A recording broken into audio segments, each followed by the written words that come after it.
Ate Bibian, nagagawan mo ba ng paraan?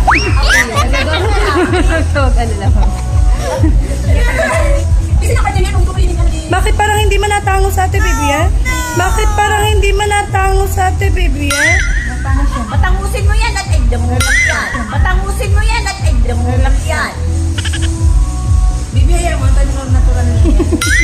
Wala na tayong magagawa dyan. Sabi ko, gawin ka, Bibi. Wala na akong magagawa dyan.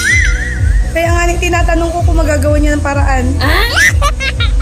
Ay, bebe. O talaga, Bibi. Matapos ang ginawa mo, Bibi.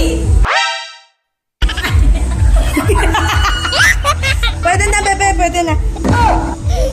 Tama na to, Ate Bibian. Ang ganda ko na. Wow!